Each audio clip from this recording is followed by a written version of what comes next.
Elena, her backpack heavy with books, hurried along, her heart pounding with the anxiety of a teenager facing an upcoming exam.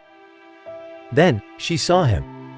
He was a giant, a majestic alibi, lying sprawled in the middle of the road, his massive frame a stark contrast to the vibrant life around him. His eyes, once filled with an indomitable spirit, were dull and unseeing. Flies buzzed around his wounds, festering sores on his once proud skin. Elena's breath caught in her throat. She knew about Alibi, the fearsome guard dogs with a reputation for ferocity. But this one, this magnificent creature, seemed utterly defeated, a mere shadow of the mighty breed. Fear battled with compassion in her chest. "Stay back!" A voice boomed from behind her.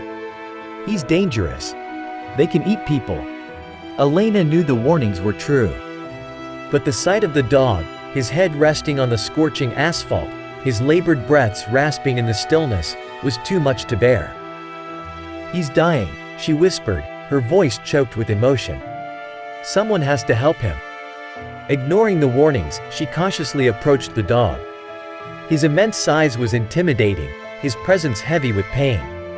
She reached out, her hand trembling as she brushed his matted fur. He didn't react. He simply lay there, his life ebbing away.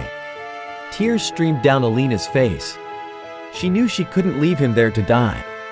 Her mind raced, trying to find a way to save him. She ran back home, her heart pounding in her chest. She found her sister, Anya, and together, they raced back to the road. The dog was still there, barely clinging to life. Anya tried to lift him, but he was too heavy, his body a dead weight. "We can't do this," she cried, her voice filled with despair. But Elena refused to give up. She remembered her father, a veterinarian, telling her stories of rescuing injured animals. She remembered his gentle touch, his calm demeanor, his unwavering belief in the power of compassion.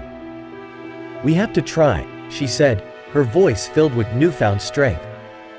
"He's too big for us, but we can get help." Together, they coaxed the dog to his feet. He staggered, his legs weak, his body racked with pain. He looked at them with eyes that seemed to plead for salvation. They called for help, their pleas echoing in the deserted street. Finally, a passing taxi driver stopped. He looked at the dog, at their desperation, and nodded. The driver helped them load the dog into the cab. It was a tight squeeze, a chaotic mess of fur and whimpers, but they managed to get him into the veterinary clinic. The vet examined the dog. She found multiple wounds, signs of neglect and abuse. He was emaciated, dehydrated, and close to death. But she also saw a spark of life in his eyes, a glimmer of hope that hadn't been extinguished. "He needs immediate care," she said, her voice filled with concern. "We'll do everything we can." Elena and Anya stayed by the dog's side, their hearts aching for the pain he was enduring.